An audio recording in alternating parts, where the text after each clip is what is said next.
ভূত আড্ডা 2.0 প্রেজেন্টস আজকের গল্প এই ভালো এই খারাপ। লিখেছেন প্রিমা ফার্নাস চৌধুরী। এই গল্পের চরিত্রগুলো অসংখ্য ভুল ত্রুটি দিয়ে ভরা। এখানে কেউ পারফেক্ট নয়। আসুন শুনে নেওয়া যাক আজকের রাম্যরসাত্মক গল্প এই ভালো এই খারাপ। আমার স্বামী আমাকে সহ্য করতে পারে না। কিছু হতে না হতেই ঘাড় ধাক্কা দিয়ে বের করে দেয়। কথায় কথায় বলে বেরিয়ে যাও। এবার তো সোজা বাড়ি থেকে বের করে দিল ঘাড় ধাক্কা দিয়ে। আজ 2 সপ্তাহ বাপের বাড়িতে পড়ে আছি, কোনো খোঁজ খবর অবধি নেয়নি। বলতে না বলতেই কেঁদে ফেলল তিথি। বয়স 19-20 হবে।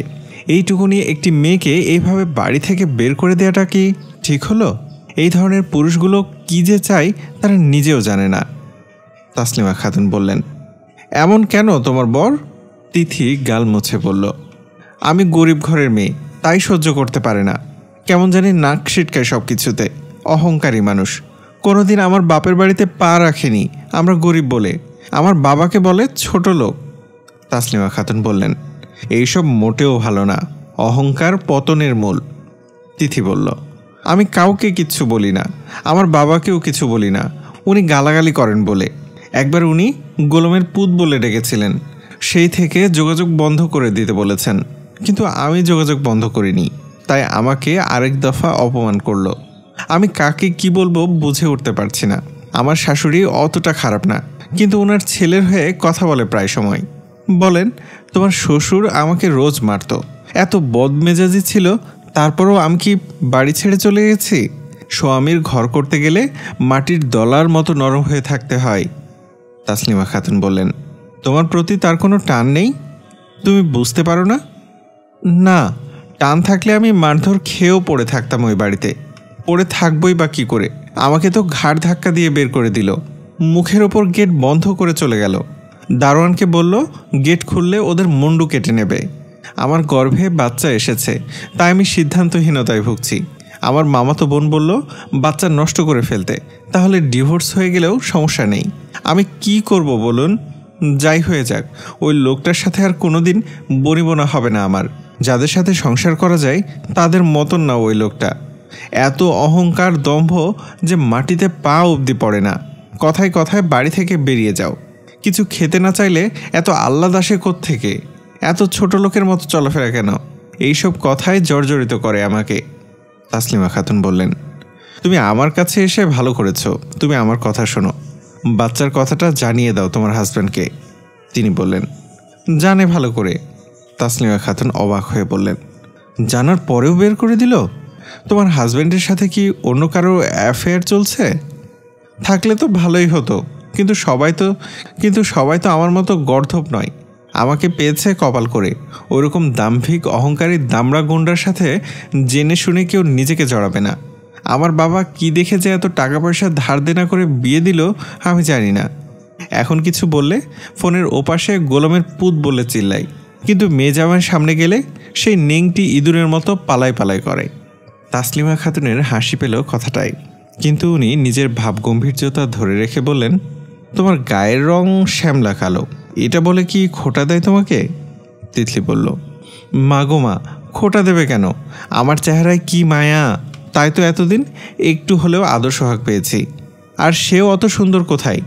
আমার চাইতে একটু উজ্জ্বল রং। তাছাড়া গায়ের রং ফর্সা হলেই কি সুন্দর বলে তাকে? মুখটা সারাক্ষণ হনুমানের মতো করে রাখে।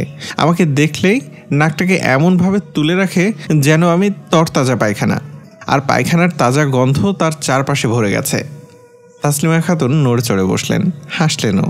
তিথি তা দেখে বলল, আমার কথায় হাসি পাচ্ছে আপনার? আমি কি পরিস্থিতির মধ্যে দিয়ে যাচ্ছি তা আপনাকে বলতে পারছি না। আমি পরামর্শ নিতে এসেছি, পরামর্শ দিন। আপনার ফি অনেক, বারবার আসতে পারবো না। তাসলিমা খাতুন বললেন, তুমি কোনো সমাধান না পেলে ফিসটা নিয়ে যেও, যেহেতু তোমার শাশুড়ি আমার ছোটবেলার বন্ধু হয়। তিথি বলল, ওইসব কথা ছাড়ুন, আমি কি করব সেটা বলুন। তাসলিমা খাতুন বললেন, আমার আরও প্রশ্ন আছে তিথি। দেখো, স্বামী স্ত্রীর মধ্যকার সম্পর্কটা খুব সহজ, আবার খুবই কঠিন। তোমার কথা শুনে মনে হচ্ছে তোমার হাজব্যান্ড কোনো একটা কারণে তোমাকে সহ্য করতে পারে না। তুমি কখনো তার মন জুগিয়ে চলতে চেয়েছ? তিথি বলল, অনেকবার। রাতে কি এমনি এমনি ভালোবাসতো? বলেই নিজের লজ্জা পেয়ে গেল। তাসলিমা খাতুন হেসে বললেন, লজ্জা পাওয়ার কিছু নেই, বলো তিথি বলল, শাশুড়ি মা বলেছেন সেজেগুজে থাকতে, তাই রাতে সাজগোজ করতাম। কিন্তু সেই গন্ডার তো সাজগোজ পছন্দই করতো না। সেবার ভীমবার এনে দিল লিপস্টিক মোছার জন্য, ভাবতে পারেন? তাসলিমা খাতুন বললেন, কি বলো, এ তো রীতিমতো অত্যাচার। শুধু কি তাই, আমি ছোট লোক বলে একটা টেবিলে বসে কোনো দিন খাইনি। আমার ব্যবহৃত সাবান কখনো ইউজ করে না, আমার কাপড় চোপড় কখনো তার আলমারিতে ঠাঁই পায় না। তিথির চোখে জল টলমল করে উঠল। তাসলিমা খাতুন তাকে সান্ত্বনা দিয়ে বললেন, কাঁদবে না তিথি, বি স্ট্রং। তিথি টিস্যু দিয়ে নাকের পানি মুছে বলল, কাঁদবো না আর, অনেক কেঁদেছি। তাসলিমা খাতুন বললেন, গুড। তোমার স্বামীর সাথে পরিবারের বাকি সদস্যদের সম্পর্ক কেমন? ভালো। শুধু তোমার সাথে এমন করে? হ্যাঁ। তোমার শাশুড়ি ছেলেকে একটুও বকাঝকা করে না, বোঝায় না? তিথি অবাক কণ্ঠে বলল, এত বড় কলিজাকার, এমন গন্ডার যে একটা চিৎকার দিলে মনে হয় ভূমিকম্প হচ্ছে। তাছাড়া বেয়াদব মানুষের কাছ থেকে যত দূরেই থাকা যায় ততই মঙ্গল। আমার শাশুড়িটা মানুষ খারাপ না, ওনার বাকি ছেলে মেয়েগুলোও অতটা খারাপ না, কিন্তু এটা গুন্ডা হয়েছে। তাসলিমা খাতুন বললেন, এ পর্যন্ত কতবার ঘর থেকে বের করে দিয়েছে? বিয়ের পর ঘর থেকে বের করে দিয়েছে 40-45 বারের মতো, বাড়ি থেকে এই 3য় বারের মতো। আর কত অপমান সইব বলেন? দারোয়ান আর কাজের বুয়া সবাই আমার দিকে তাকিয়ে হাসছিল, ঠোঁট টিপে। আমার গলায় দড়ি দিতে ইচ্ছে হচ্ছিল তখন। প্রত্যেকবার ঘর থেকে বের করে দিলে শাশুড়ি এসে চেঁচামেচি করলে ঘরে ঢুকাতো, মেঝেতে শুতে বলতো। অনেক রাত মেঝেতে শুয়েছি, শীতে কেঁপেছি, একটুও মায়া হয়নি। আমাকে বের করে দিলে শাশুড়ি বলতো, ওকে ঠেলে তুই ঘরে ঢুকে যাবি, বলবি এটা আমার ঘর। বলেছ? হ্যাঁ বলেছি, বিনিময়ে মেঝেতে ঘুমোতে হয়েছে। আপনি না দেখলে বুঝবেন না, একটা আগাগোড়া বর্বর প্রকৃতির মানুষে নেই মায়া দয়া, টান মহব্বত, ভালোবাসা। টনে টনে ইগো আর অহংকার, দম্ভ, রাগ আর ক্ষমতার বড়াই। আবার ইচ্ছে করলে ঘর থেকে ঘাট ধাক্কা দিয়ে বের করে দিয়ে বুঝিয়ে দিয়েছে, বলেছে এটা তোমার বাড়ি নয়, যেন আমি একটা হাতের পুতুল। আমি কোথায় যাব এখন? তাসলিমা খাতুন বলল, হতাশ হয়েও না তিথি, তোমার কোনো বদ অভ্যাস আছে যা তোমার বর অপছন্দ করে? তিথি বলল, সে তো অনেক আছে, এত কথা বলতে চাই না, আমি ডিভোর্স চাই, ব্যাস। তাসলিমা খাতুন বললেন, তাহলে বাচ্চাটা অ্যাবর্শন করেই ফেলো। তিথি বলল, গন্ডারের বাচ্চা গন্ডার তো হবে, রেখে লাভ কি? তাসলিমা খাতুন ঠোঁটের কোনায় মৃদু হাসির রেখা টেনে বলল, কিন্তু অ্যাবর্শন করার সময় তোমার হাজব্যান্ডকে তো লাগবে, তার অনুমতি ছাড়া হবে না। তিথির কপালে হাত, আমি ওই লোকটার সামনে আর যাব না ভাবছি। তাসলিমা খাতুন বলেন, বাচ্চাটা তো তোমার একার না, তাই তোমার একার সিদ্ধান্তে কিছুই হবে না, আর এটা অনেক সেন্সিটিভ একটা ইস্যু।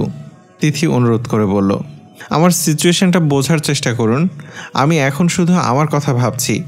এই বাচ্চা তো ওরা নষ্ট করতে দেবে না, আমাকে জিম্মি করার একমাত্র হাতিয়ার বাচ্চাটা। তাসলিমা খাতুন খসখস করে কি যেন লিখলেন কাগজে, তিথির দিকে বাড়িয়ে দিয়ে বলল, সন্ধ্যায় পারলে আমার বাসায় এসো, তোমাকে বেস্ট সলিউশনটা দেব আমি, এটা অ্যাড্রেস। তিথি বলল, আপনার বাড়িতে কেন? তসলিমা খাতুন বললেন, ডিভোর্স পেপার রেডি করার জন্য তোমার বিষয়ে আমাকে আরও অনেক স্টাডি করতে হবে। জীবনের এত বড় একটা সিদ্ধান্ত হুট করে নিয়ে ফেলা যায় না তিথি। তিথি বলল, ওরা আমাকে ডিভোর্স লেটার পাঠাবে, আমি চাইছি আগে ভাগে পাঠিয়ে দিতে, তাহলে এই একটা জায়গায় আমি জিতব। ওই লোকটা ভেবেছে আমি তার হাতের পুতুল। তাসলিমা খাতুন বললেন, না না তিথি, তুমি কারো হাতের পুতুল নও, তোমার কি জেদ, তুমি অবশ্যই জয়ী হবে। আচ্ছা আমাকে একটা কথা বলো, তোমাকে সে কখনো চড় থাপ্পড় মেরেছে? না মানে তোমার গালের পাশে একটা দাগ দেখতে পেলাম যে। তিথি লজ্জায় কুকড়ে গেল, বলল, দেখুন সেদিন আমাকে সেভ করিয়ে দিতে বলল, আমি কি ওইসব পারি নাকি? শেভ করিয়ে দিতে গিয়ে গাল কেটে দিলাম, তাই আমার গালও ছিঁড়ে দিল। তসলিমা খাতুন বলল, কিভাবে? তিথি চোখ নামিয়ে রাখল, উত্তর দিল না। আহা, ঘরদোর সব অন্ধকার হয়ে গেল, ফিরে আইব, এত মেজাজ গরম হলে জামাইয়ের ঘর করতে পারে না। তিথি বলল, আমি সিদ্ধান্ত নিয়ে ফেলেছি আম্মা, তোমার ছেলের কাছে আর যাব না, আমি সস্তা হতে হতে একেবারে নিচে নেমে গিয়েছি। আম্বিয়া বেগম রেগে গিয়ে বললেন, তোর মতো খানকির বেটি তো আর দেখিনি, তুই ভাবলি কি করে আমার ছেলে তোকে আনতে যাবে? থাক, ওখানে মর তুই। তিথি অবাক কণ্ঠে বলল, তোমাদের রূপ দেখা হয়ে গেছে আমার। আজলান শেখকে বলবে ওই শেখ বাড়িকে আমি পা দেখিয়েছি। টুপ করে ফোনটা কেটে দিল তিথি। আম্বিয়া বেগম রাগ সংবরণ করার জন্য পায়চারি করতে করতে বলল, দেখেছ ওই মেয়ের গলা কত বড় হয়েছে? দেখেছ তোমরা? ওই বাড়িকে নাকি পা দেখিয়েছে। উপস্থিত কেউ কোনো জবাব দেয়নি। আজমাল এসে দরজার কাছে দাঁড়িয়ে জুতো খুলতে খুলতে বলে উঠল, কে কাকে পা দেখিয়েছে রে মা? আম্বিয়া বেগম চমকে উঠলেন ছেলের গলা শুনে। বললেন, কেউ না, আমরা অন্য কথা বলছিলাম কি, বউটারে আনতে যাবি না? বাচ্চা পেটে নিয়ে বাপের বাড়িতে আর কতদিন থাকবে? আজমাল বলল, সে বাচ্চা অ্যাবর্শন করার সিদ্ধান্ত নিয়েছে, দেখি কত দূরে এগোয়। আম্বিয়া বেগম সহ বাড়ি শুদ্ধ সবাই চমকালো কথাটাই। আম্বিয়া বেগমের বড় মেয়ে বলল, ওর সাহস তো কম না? দেখেছ মা, মেয়েটার কত বড় শয়তান। আজমাল বলল, ও শয়তান? ওর পুরো গোষ্ঠী শয়তান। আম্বিয়া বেগমের বুকটা কাঁপছে। তার বংশধর এভাবে চলে যাবে? না না, এ হতে পারে না। তিনি বললেন, বউটার কথা ছাড়, বাচ্চাটার কথা ভেবে হলেও বউটাকে নিয়ে আয় বাবা। আজমাল মায়ের দিকে ফিরে চাইল। আম্বিয়া বেগম আর কিছু বলার সাহস পেল না। রান্নাঘরে গিয়ে তিথিকে ফোন দেওয়া মাত্রই তিথি ফোন তুলল। বলল, আবার কি? তোর পায়ে পড়ি, বাচ্চাটা নষ্ট করিস না। তিথি বলল, তোমাকে কে বলল কথাটা? আজমাল বলেছে। তুই ওর হাতে মরতে চাস? তিথি বলল, তোমার ছেলেকে এখানে পাঠাও, কে মরবে সেটা দেখা যাবে। আজমালের গলা শোনা গেল, মা গরম পানিটা দাও। তিথি তার গলা শুনে ফোনটা কেটে দিল। গলার আওয়াজটা শুনলেই ঘৃণায় তার গা গিরগির করে ওঠে। আমার মুখের সামনে থেকে খাবার কেড়ে নিয়েছে ওই লোক। আমার কিছু খেতে ইচ্ছে করলে সেটা আমি মুখ ফুটে বলতে পারি না। কিছু বলার আগেই চিল্লিয়ে বাড়ি মাথায় করে। মেঝেতে কখনো ঘুমিয়েছ আম্মা? আমি ঘুমিয়েছি। মুখে অনেক কিছু বলে ফেলা যায়। আমি কি তোমাদের সব কথা বলি না, তাই তোমরাও পেয়ে বসো। আমি কি ইচ্ছে করে বাড়ি থেকে চলে এসেছি? মালেকা বেগম বললেন, মুখ পাকাবি না। বিয়ে দিয়ে দিয়েছি যখন, তখন ওখানেই থাকতে হবে। এত তেজ কেন তোর? জামাই ওই রকম বকতেই পারে, বেরো করে দিতে পারে, তাই বলে সোজা চলে আসবি? আর এখনও যে তোকে ডিভোর্স দিবে বলেছে। ডিভোর্সিদের এই সমাজ কোন চোখে দেখে সেটা জানিস? গায়ে রক্ত মাংস কিছু আছে? তোর যে বাচ্চাটা নষ্ট করবি, ওর অভিশাপে মরে যাবি। নিষ্পাপ প্রাণটা নিয়ে খেলা শুরু করেছিস সবাই মিলে। এখন তো সব আমারই দোষ। সবাই এখন ধোয়া তুলসী পাতা। ওই লোকটাকে কিছু বলতে পারো না। নিজের মেয়ে আমাদের কথা শোনে না, সেখানে পরের ছেলে কোন ছাই? তিথি বলল, তুমি বলছো আমি ওখানে লাথি খেয়েও পড়ে থাকি? হ্যাঁ থাকবি। তোর বাপের কি অট্টালিকা আছে যে জামাই কিছু বলতে না বলতেই ঠ্যাং দেখিয়ে চলে আসবি? কত বড় বেয়াদব তুই, ওই বাড়িকে ঠ্যাং দেখিয়েছিস। তিথি বলল, আমার বমি পাচ্ছে। আমার সাথে চিল্লাচিল্লি করবে না আম্মা। আমি একদম বেরিয়ে যাব এই বাড়ি থেকে। কেউ খুঁজেও পাবে না। পারবি না কোথাও যাইতে। তুই এত সহজে কাউরের নিস্তার দিবি না। তিথি চুপটি করে পড়ে রইল বিছানায়। এবার শক্তি ফুরিয়েছে, আর কথা বলতে পারে না। গলার উপর কিছু একটা উঠে আসার চেষ্টা করছে।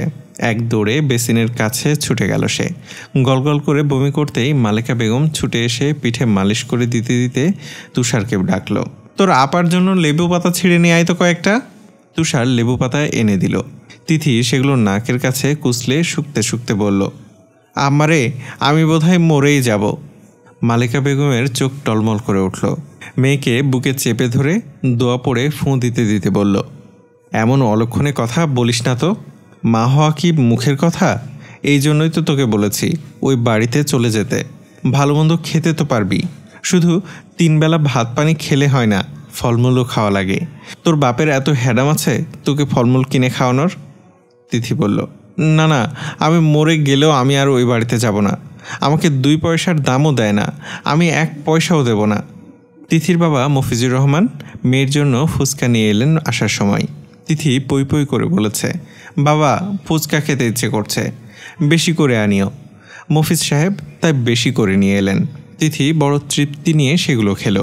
মনে পড়ল বিয়ের পরের দিনের কথাগুলো। বিয়ের মাত্র 3 দিন পার হয়েছে। বাড়ি ভর্তি মানুষ। আয়োজা কোথা থেকে ফুচকা এনে দিল। বলল, ভাবি, ভাবলাম তুমি খেতে পছন্দ করবে, তাই নিয়ে এলাম। ভাইয়া আসার আগেই খেয়ে নাও। তিথি তো মহা খুশি। প্লেট নিয়ে গপ গপ করে মুখে পড়ল একটার পর একটা। ঠিক তখনই কোথা থেকে লোকটা এসে চেঁচাতে চেঁচাতে তার হাত থেকে ফুচকার প্লেটটা কেড়ে নিল। এমনকি অনেক কুটু কথাও শুনিয়ে দিল। সে নাকি কোনোদিন খেতে পায়নি, তাই খাবার দেখলে এমন করে। এমন কথাও শুনতে হয়েছে তাকে। নীরবে চোখের জল ফেলেছিল সেই দিন। নতুন বউকে কি করে মানুষ এমন কুটু কথা বলতে পারে? লোকটা যেমন বেয়াদব গাদ্দার হবে, তিথি সেটা বিয়ের দিনই বুঝতে পেরেছে। ভরা বিয়ের আসরে তাকে দেখে এমনভাবে নাক মুখ কুঁচকে ফেলল যেন তার সুন্দর টলটলে মুখটাতে গু লেগে আছে। কেন মুখটা অমন করে ফেলল? তিথি সেটা জানতে পারল বিয়ে পড়ানো শেষে। যেন অধিকার বোধটুকু অর্জন করার জন্য এতক্ষণ চুপ করে ধৈর্য ধরে বসেছিল লোকটা। তার ঘরে এসে মুখটাকে বাদুড়ের পাছার মতো বিকৃতি করে সাফ সাফ বলল, এই মেয়ে, মুখে এইসব কি দিয়েছ? লাগছে কীরকম? এইসব সাদা সাদা বেসন তাড়াতাড়ি ধুয়ে মুছে নাও, নইলে তোমার আর ওই বাড়িতে যাওয়া হবে না। সময় 10 মিনিট। তিথিকে এমন অপমান জীবনে আর কেউ করেনি। শ্বশুরবাড়িতে যাওয়ার সময় সে অনেক কেঁদেছে। মা বাবা আর ভাইয়ের জন্য নয়, তার সাজ ধুয়ে ফেলতে বলা হয়েছে এই বলে। লাক্স সাবান দিয়ে ডলে ডলে মুখটা ধুয়ে মুছে তাকে গাড়িতে তোলা হয়েছিল। একটু ফেয়ার লাভলি পর্যন্ত তাকে মুখে মাখতে দেয়া হয়নি ওই দামড়া গোন্ডাটার জন্য। তিথি এই দুঃখে অনেক রাত অবধি কেঁদেছিল, ফুলের বিছানার উপর বসে বসে। তারপর লোকটা যখন ঘরে এলো তখন সে কান্না থামিয়ে দিয়েছে। কিন্তু লোকটা যে মহাবাদর সে কথা তিথি তখনই জানতে পারল, যখন আদর টাদর করার শেষে তাকে বলল, খবরদার, একদম লজ্জা পাওয়ার ভান করবে না। তুমি যে লজ্জাবতী নও সেটা আমি ভালো করেই জানি। তিথি বলল, আমার আজ ঘুম পাচ্ছে খুব। লোকটা যেন শুনলই না। তিথির অবশ্য একটা অপরিচিত লোকের চুমু খেতে মন্দ লাগেনি, আরও পেতে ইচ্ছে করছিল। কিন্তু দামড়া বেটা মাঝপথে তাকে ছেড়ে দিয়ে ভসভস করে ঘুমোতে লাগলো। ভোর রাতে তাকে ঘুম থেকে টেনে তুলে গোসল করালো। ঘুম থেকে ডেকে তোলায় তিথি তখন মহাবিরক্ত। লোকটার গায়ে আঙ্গুলের গুঁতো মেরে যখন বলল, আমি এত সকালে ঘুম থেকে উঠি না, লোকটা আচমকা এমন রেগে গেল, ছিটকে দূরে সরে বলল, তোমার এত সাহস কি করে হয় আমার গায়ে হাত দেওয়ার? তুমি বেকুব সেটা জানতাম, এতটুকু ম্যানার্স জানো না সেটা তো জানতাম না। ফার্দার এমন গায়ে হাত দিয়ে কথা বললে সোজা বাড়ি থেকে বের করে দেব। তিথি স্তব্ধ। লোকটার হুমকি ধামকি খেয়ে যখন সে কাঁদছিল, শাশুড়ি এসে বলল, আহারে কাঁদিস না, একটু মানিয়ে নে, দেখবি তোকে অনেক ভালোবাসবে।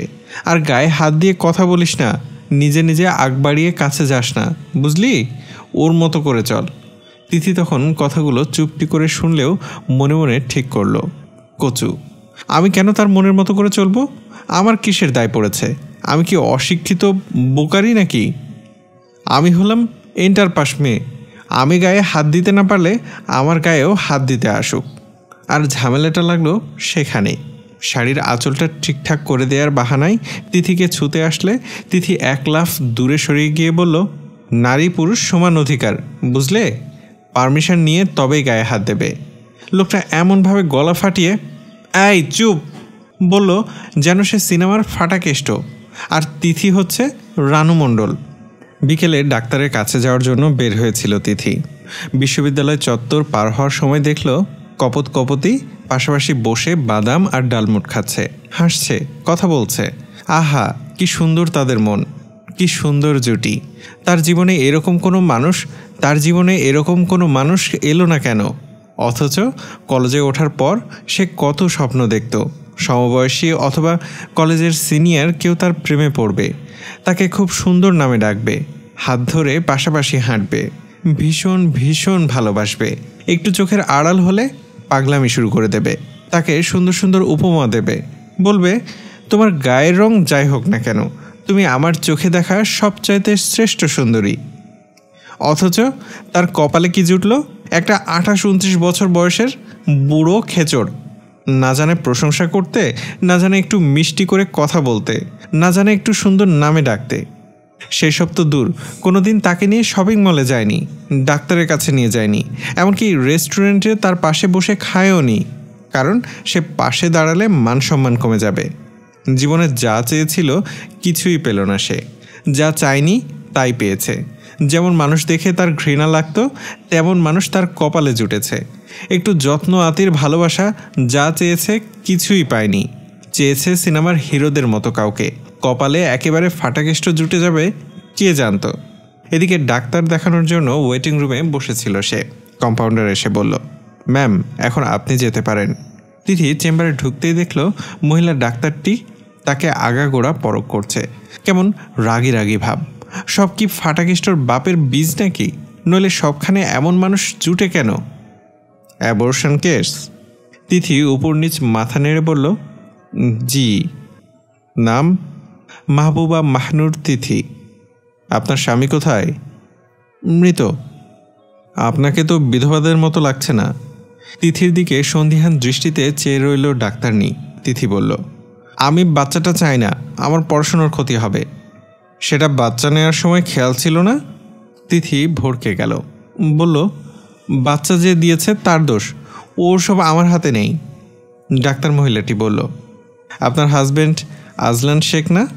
তিথি চমকে উঠল, চোখ দুটো ঈষৎ বড় বড় করে বলল, আপনি কিভাবে জানেন?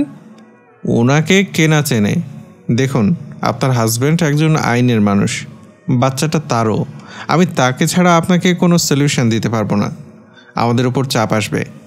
তিথি বলল, টাকা তো আমার আব্বা দেবে, টাকা পেয়ে গেলে কাজ করতে সমস্যা কোথায় ডাক্তার? ডাক্তাররা সব কাজ টাকার জন্য করে, এই কথা আপনাকে কে বলল? আপনি এখন যান। তিথি সরু চোখে চেয়ে বলল, এখানে কি আগে থেকে আজলান শেখ এসেছিল? তো আসুক, সমস্যা কি? আমিও অন্য ডাক্তারের কাছে যাব। এই শহরে কি ডাক্তারের অভাব আছে? ডাক্তার ভেবাচাকা খেয়ে গেল। তিথি বেরিয়ে গেল। যাওয়ার সময় বলল, ফিসটা তাহলে আজলান শেখের কাছ থেকে নিয়েন। গন্ডারের বাচ্চা গন্ডার, তোর বংশবৃদ্ধি হতে দেব না আমি। এই বলে বিড়বিড় করতে করতে বেরিয়ে এলো তিথি। বাড়ি ফেরার পথে অন্য একজন গাইনি বিশেষজ্ঞর খোঁজ নিয়ে এলো তিথি। আজলান শেখের এইসব ষড়যন্ত্র তাকে ঠেকাতে পারবে না। দরকার পড়লে সে গলায় দড়ি দিয়ে আজলান শেখের নামে চিঠি লিখে যাবে। মরেও শান্তি দেবে না সে লোকটাকে।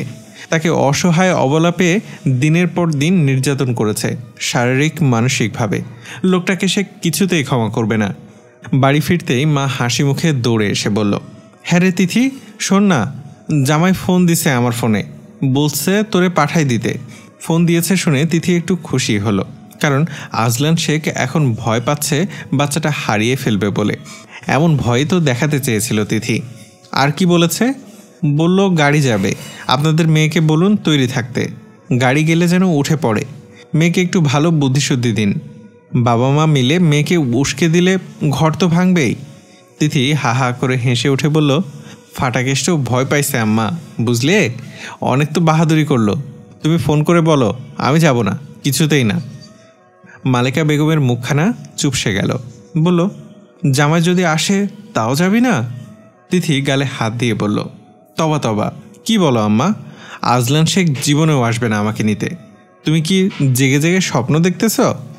মাঝে মধ্যে এমন আওলা ছাওলা কথা বলো যে কচু গাছে ফাঁস খাইতে ইচ্ছে করে। তুই সত্যি সত্যি বাচ্চাটা নষ্ট করে ফেলবি তিথি? তোর মনে একটুও মায়া দয়া হচ্ছে না বাচ্চাটার জন্য? মায়ের মন এত পাষাণ হতে পারে না তিথি। মাকে ঝাড়ি মেরে চলে এলেও কথাটা তিথিকে ভাবালো।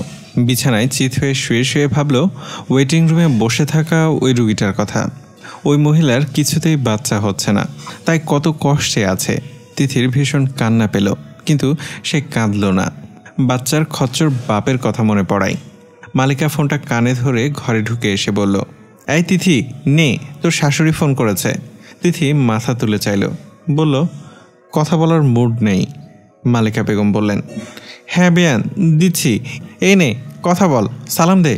তিথি ফোনটা কানে লাগিয়ে বলল, হ্যাঁ বলো। মালিকা বেগম অবাক হয়ে বললেন, আদব কায়দা সব ভুলে গেছিস দেখছি।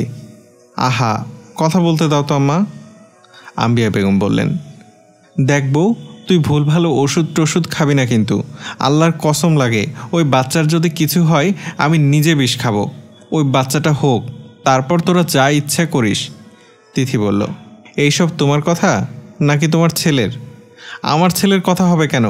তিথি বলল, তোমার গুণধর ছেলে কোথায়? আম্বিয়া বেগম পাশে তাকালেন।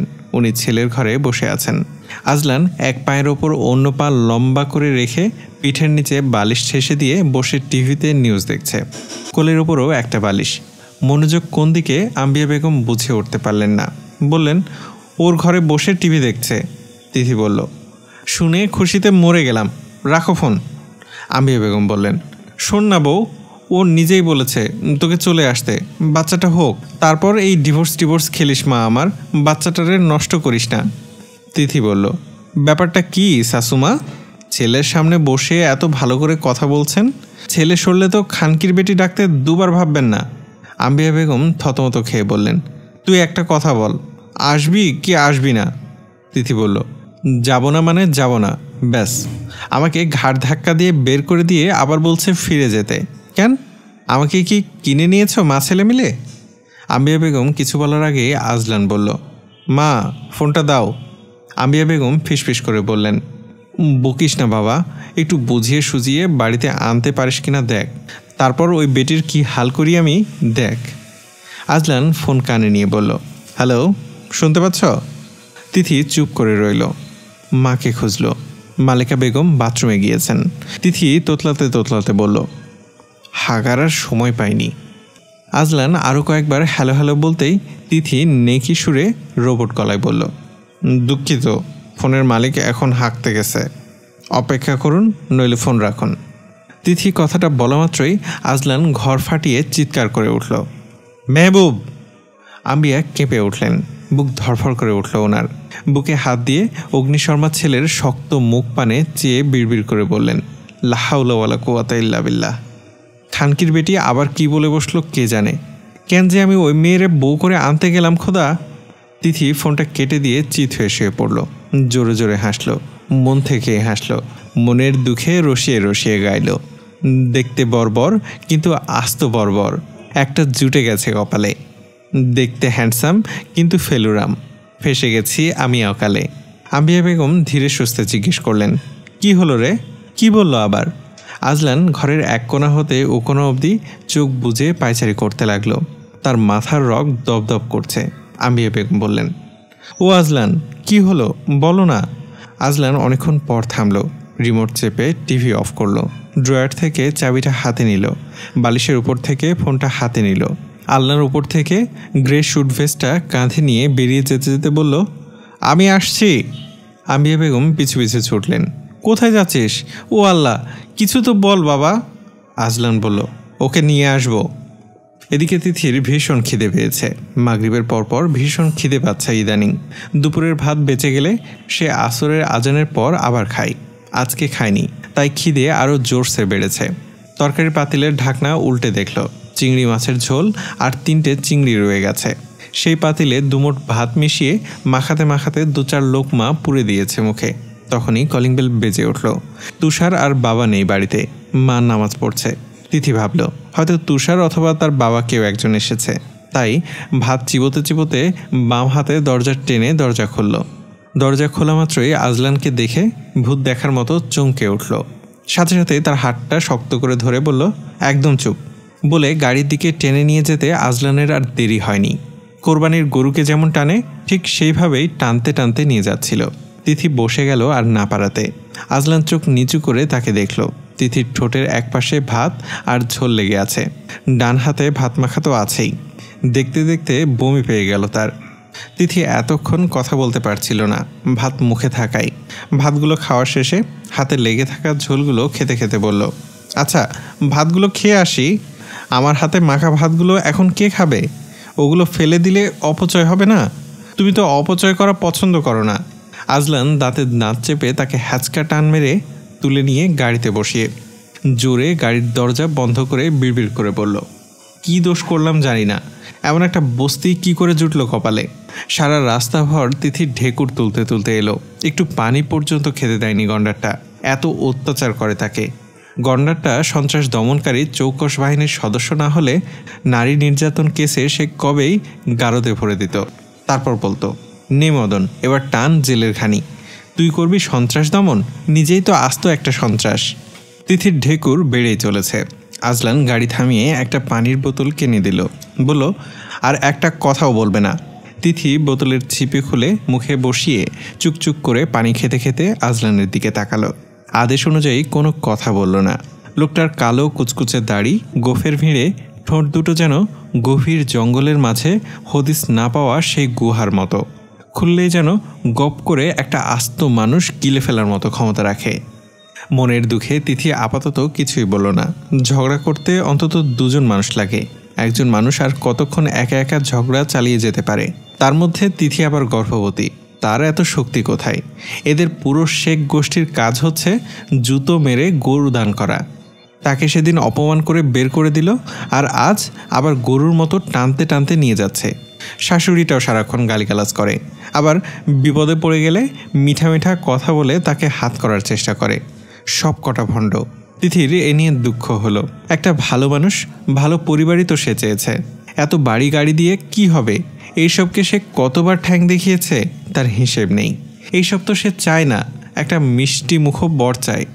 বাড়ি পৌঁছা মাত্রই তিথি গাড়ি থেকে নেমে ডানে বামে উকিঝুঁকি দিল। বাড়ির দক্ষিণ দিকের সুইমিং পুলে বাড়ির বাচ্চা কাচ্চাগুলো হইচই করছে। আয়াজকেও উপস্থিত দেখল সে। ওদের দেখাশোনা, গোসল করানো আর খাওয়া দাওয়ার দায়িত্ব আপাতত আয়াজ নিয়েছে। সারাক্ষণ ওদের পেছনে লেগে থাকে। বরটা ছাড়া বাকিদের তিথির অতটা খারাপ লাগে না।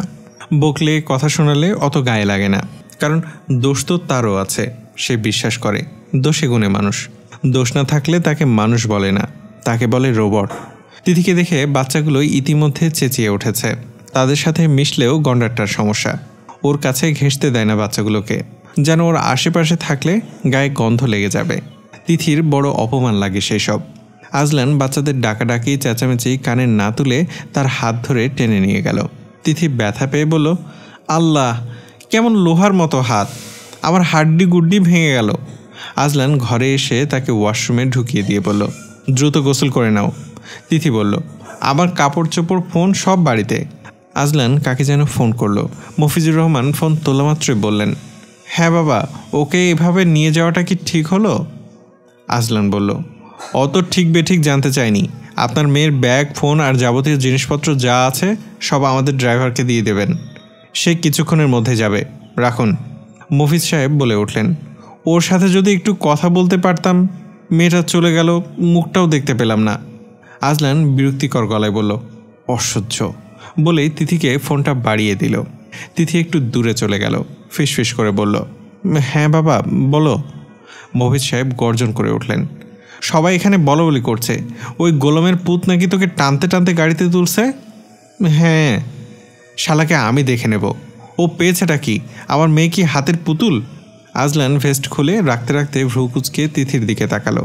তিথি তার দিকে কোনা চোখে তাকিয়ে ফিসফিস করে বলল, আচ্ছা আর গালাগালি দিও না, আমার উপর ভরসা রাখো, আমি এদের সাইজ করে ছাড়ব। তোর শাশুড়ি মাতারই 1 নম্বর জল্লাদ, বুঝলি? ছেলের কান ভারী করে। আমাকে আজ তোর শাশুড়ির এক আত্মীয় বলল, তোর জামাইয়ের নাকি তোর শাশুড়ি আর একটা বিয়ে করাবে বলেছে। কত বড় বজ্জাত দেখেছিস? তিথি বলল, আমি সব জানি আব্বা। তোর পাশে ওই আহমক আছে নাকি? হ্যাঁ। ও, তাই তুই এভাবে কথা বলছিস? শোন, যদি তোকে আর একবারও ঘর থেকে বের করে দেয়, এক্কেরে ঠ্যাং দেখিয়ে চলে আসবি। আমার মেয়েকে বের করে দেবে? তিথি বিড়বিড়িয়ে বলল, ঠ্যাং দেখিয়েও লাভ হয়নি। এদের অপমান করলে তা গায়ে লাগে না। আজলান এসে ফোন কেড়ে নিল। তিথিকে ওয়াশরুমে ঢুকিয়ে দিয়ে তোয়ালে আর শাড়িটা দিল। তিথি বলল, আমি তোমার ঘরে থাকবো না। আজলান বলল, কোথায় থাকবে সেটা আমি ডিসাইড করব, নট ইউ। তিথি লম্বা জিহ্বাটা বের করে বলল, আমি ঠিক করব। আজলান দরজাটা টেনে বাইরে থেকে বন্ধ করে দিল।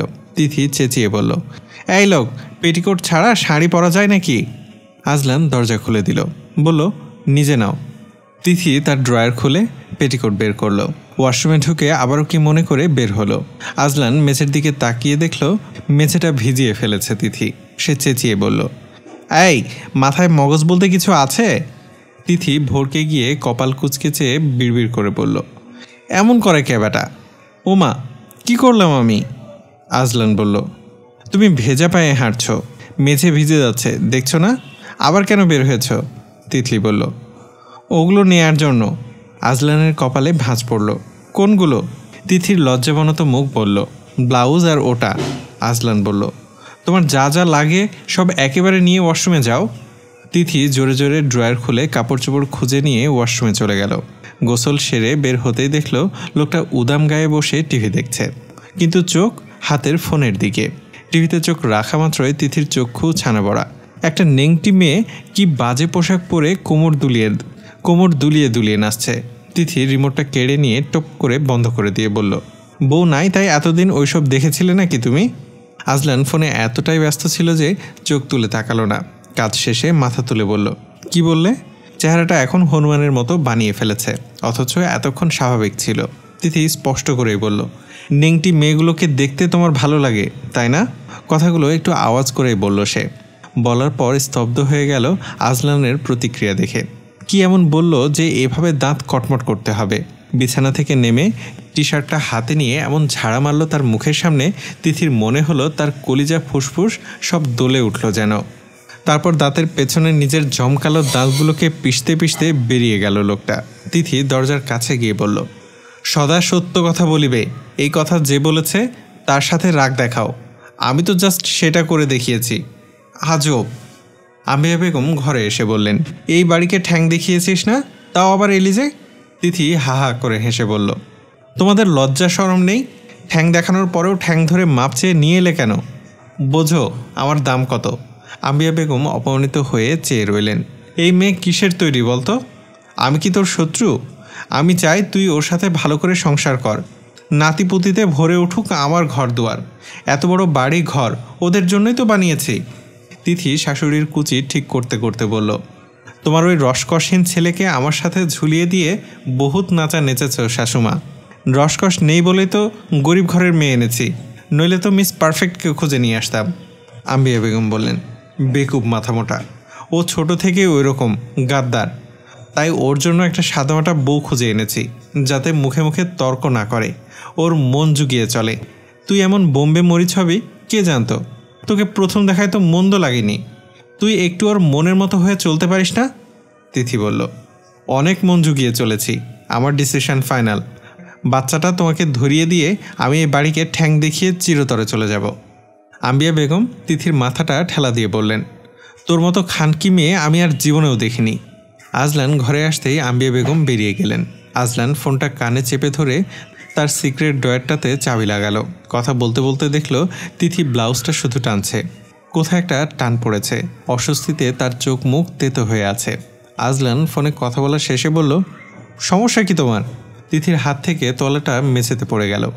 সে মেঝে থেকে তোয়ালেটা নেওয়ার সময় আজলান দেখল ব্লাউজটার ওপরের বোতাম নিচেরটার সাথে লাগানো, এভাবে সব এলোমেলোভাবে লাগিয়েছে। আশ্চর্য হলো সে। গলার ভেতর কথা রেখে এক দৃষ্টিতে তিথির দিকে চেয়েই রইল সে।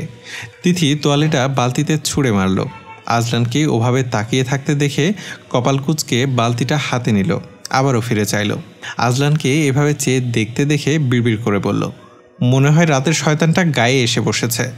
সে ঘর থেকে বের হবে এমন সময় আজনাল তার বাহু খপ করে ধরে টেনে এনে বলল, গবেট কোথাকার, ব্লাউজের বোতামটা উল্টাপাল্টা লাগিয়েছ, ঠিক করো। তিথি শাড়ির আঁচল সরিয়ে বলল, ওমা তাই তো, তোমার চোখ তো ডেঞ্জারাস। বলেই বোতামগুলো ঠিকঠাক লাগাতে শুরু করলো। আজনাল বলল, ও শিট, তোমার মধ্যে লজ্জা বলতে কিছু নেই? মানুষকে দেখিয়ে দেখিয়ে কেউ বোতাম ঠিক করে? তিথি বুঝলো না বরের সামনে ব্লাউজের বোতাম ঠিক করতে লজ্জার কি আছে। সে জিজ্ঞেস করলো, তোমার আছে? আজনাল বলল, মানে? তিথি হেসে বলল, তোমার লজ্জা শরম থাকলে সেটাকে যত্ন করে রাখো, আমারটা তুমি কবে চিবিয়ে খেয়ে ফেলেছ। আজনাল বলল, জিভেটাকে কন্ট্রোল করতে শেখো, নইলে। আয়জা এসে বলল, ভাবি তোমার কাঁথাটা নিয়ে এসো, শুধু বাকিটা আমি ঠিকঠাক করে রেখেছি। আজলান বলল, কি হয়েছে? আয়জা বলল, ভাবি বলেছিল আজ থেকে আমার সাথে থাকবে, তাই বলতে এসেছি। আজলান বলল, হঠাৎ এই সিদ্ধান্ত কেন? তিথি বলল, ডাক্তার বলেছে। কি বলেছে? তিথি বলল, ওটা তো আর করতে পারবো না, তাই আর কি। আজলান গর্জে উঠে বলল, ওটা মানে কি? স্পষ্ট করে বলো ফাজিল। তিথি ভড়কে গিয়ে বলল, সহবাস আর কি। যেন বুঝে না কিছু, ডাক্তার বারণ করেছে। পিনপতন নীরবতার একটা ফোয়ারা বয়ে গেল চারপাশে। আজলান স্তব্ধ, হতচকিত, অপমানিত।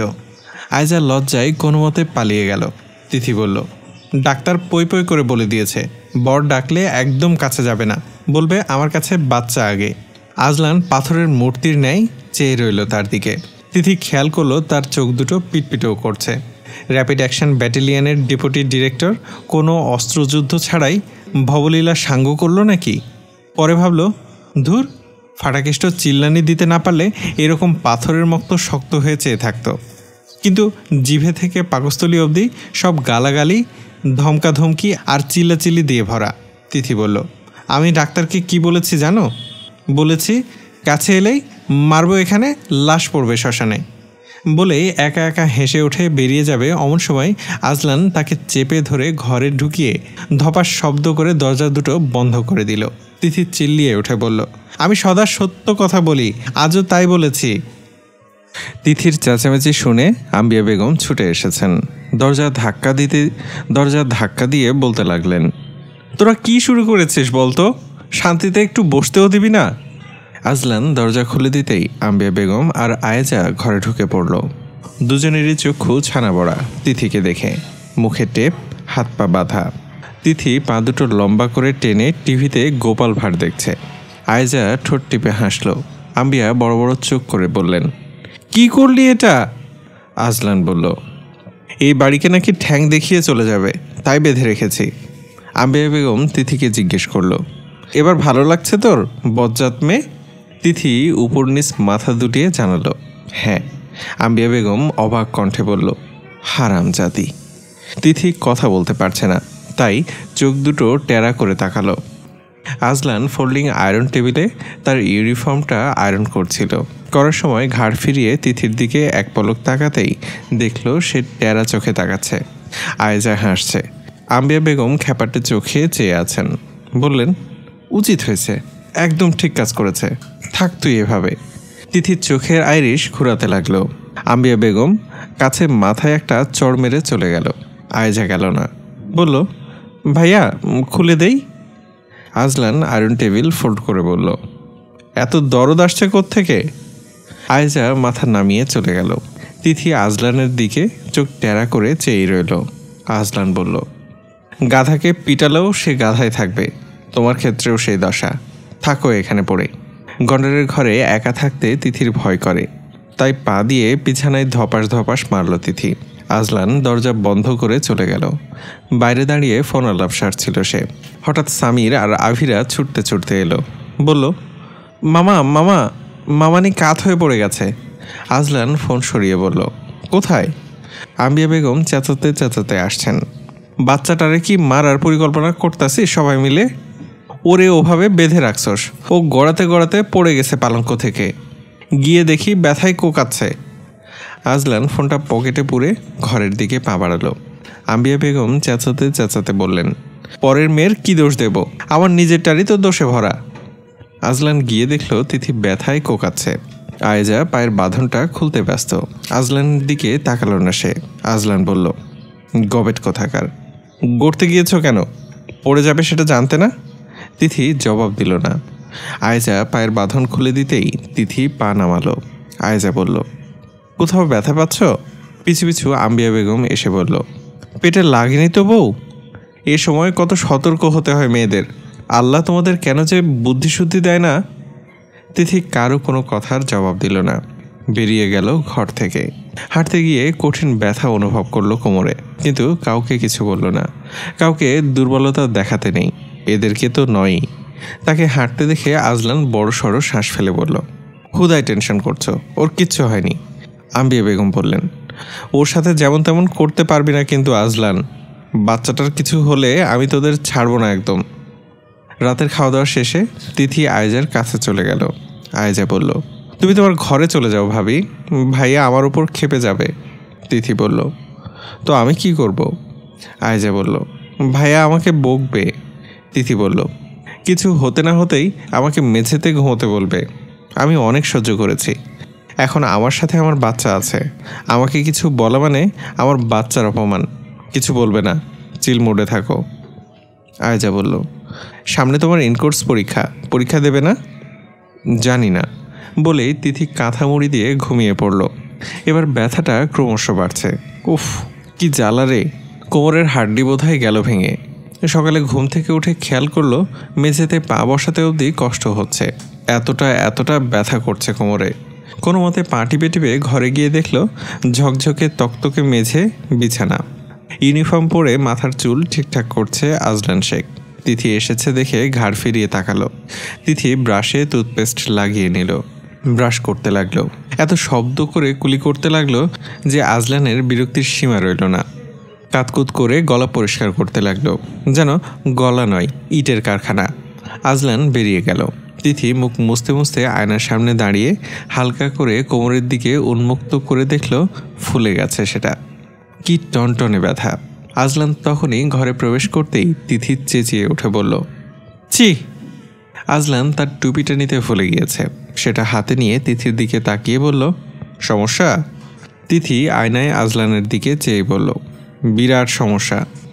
আমি যখনই আমার কাপড় সরাবো তখনই তোমাকে চলে আসতে হবে। শয়তানটা তোমাকে বলে দেয় না তোমার সাথে ওর খুব ভাব? Shut up! তিথি চুপ করে গেল। আজলান তার বাহু ধরে তার দিকে ফিরিয়ে বলল, ঘর, বিছানা, ওয়ার্ড্রব কিছু যেন এলোমেলো না হয়। তিথি বলল, ওকে বস।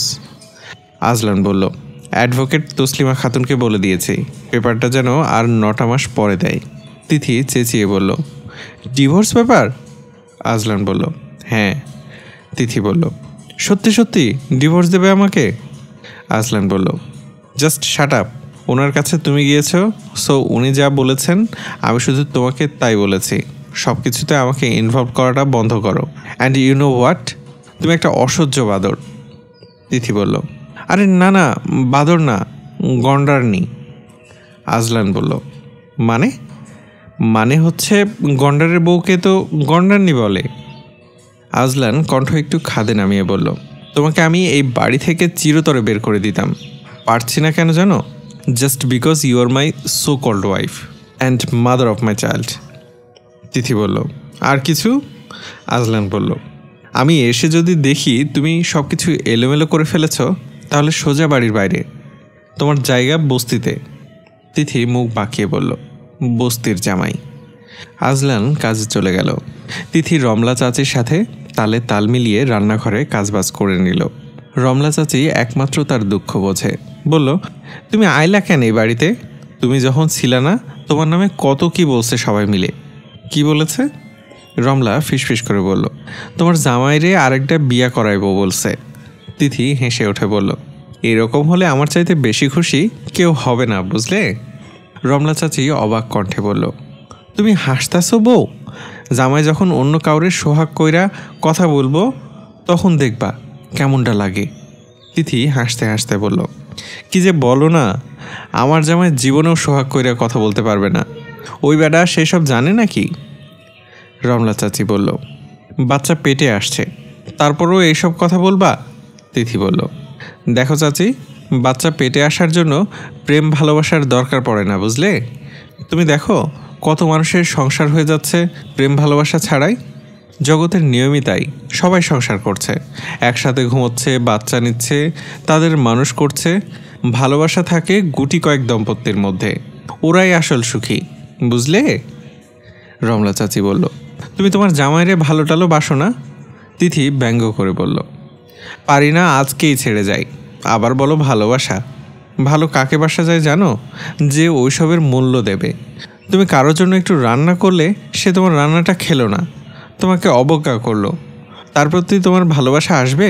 তুমি কারোর জন্য সাজলে সে তোমাকে দেখে বিশ্রীভাবে কটাক্ষ করলো, তোমার মধ্যে ভালোবাসা আসবে? তুমি কারো কপালে মলম লাগিয়ে দিলে যত্ন করে, তোমার হাতে পেঁয়াজের গন্ধ বলে তোমার দিকে সে ঘৃণা ভরে তাকালো, তোমার তার প্রতি ভালোবাসা আসবে? ভালোবাসা কি অত ক্যালকুলেশন করে হয় বলো? আমি যতবার ভালোবাসতে গিয়েছি ততবারই আঘাত পেয়ে ফিরে এসেছি, তাই ওইসবের ওপর আমার বিশ্বাস নেই। অত কঠিন কথা বুঝি না বাপু, বিয়ে হইলেই জামাই বউয়ের মধ্যে ভালোবাসা হইয়া যায়। তোমাদের হইল না কেন? তিথি হেসে বলল, আমাদের হবেও না। এইভাবে সংসার করবা? মোটেও না। সংসার কি জেলখানা যে বেরোতে পারবো না? একটা সময় দেখবে ফুরুত করে বেরিয়ে যাব। তোমাদের বাবু ভাবে আমি বড়ই অসহায়, এইসব অবজ্ঞা আর তাচ্ছিল্য পেয়ে থেকে যাব, কিন্তু তা হবে না বস। আমি হলাম মেহবুবা মাহনুর তিথি, মুখের কথায় না হলে মারপিট করে জিতি। রমলা চাচি বলল, বাবু আইনের মানুষ, তুমি তার লগে মারপিট করবা? তিথি হেসে বলল, আইনের মায়েরে মাপঝোক আছে, বুঝলে, কিন্তু আমার মায়ের মাপঝোক ছাড়া। রমলা চাচি এবার হাসলো, বলল, বিয়ের পর তুমি কিন্তু কথাও বলতে না, এখন কত কথা বলো। তিথি বলল, শোনো, মেয়েরা যখন মা হয় না তখন তারা বরকে কেন, পুরো পৃথিবীর সাথে লড়াই করার ক্ষমতা রাখে। তাই হয়তো একটু আধটু গলাবাজি করি। রমলা চাচি বলল, হ্যাঁ তাই তো, কিন্তু কিন্তু তুমি তো বাচ্চাটারে মাইরে ফেলাতে চাইছিলা। তিথি আর জবাব দিল না। তার শেকড়ে ভয়, যদি শেকড় একবার গেড়ে যায় বহু গভীরে, এই অবজ্ঞা, তুচ্ছতাচ্ছিল্য, অপমান তাকে সারা জীবন সয়ে যেতে হবে। মেয়েরা চাইলেই সব পারে না, আবার সব পারলেও সব জায়গায় একটু না একটু ত্রুটি থেকেই যায়। রাত 8টার দিকে আজলান বাড়ি ফিরল। ইউনিফর্ম পাল্টে নিয়ে কাউচের ওপর শুয়ে পড়ে আরাম করছিল। তিথি বড় কাতলা মাছ কেটে সাবান দিয়ে হাত ধুয়ে সবেমাত্র ঘরে প্রবেশ করেছে। আজলান কাউচ থেকে উঠে নাক টেনে বলল, আসছে গন্ধ। এই মেহবুব, মাছ কেটেছ? কোমরের ব্যথায় তিথির সব বিরক্ত লাগছে। আজলানের এমন প্রশ্ন শুনে বলল, হ্যাঁ তো, আঙ্গুল দিয়ে মাছের নাড়ি ভুড়ি গুমুদ সব বের করেছি, তারপর সেগুলো দিয়ে কষলে কষলে ভাত খেয়ে আসছি। তোমার জন্য রাখা আছে। আজলান শেখের মুখের এমন অবস্থা হলো যেন বমি তার মুখের সামনে এসেই পড়েছে। গর্জে উঠে বলল, আয় আয়, চুপ, একদম চুপ। তিথি বলল, চুপ করব না, এই মাছের গন্ধ নিয়ে তোমার সাথে মাখামাখি করব আজ। তিথি যেন তখনই তাকে জড়িয়ে ধরতে যাচ্ছিল। সে দ্রুত পায়ে বেরিয়ে গেল ঘর থেকে। নিচে গিয়ে চেঁচামেচি জুড়ে দিল।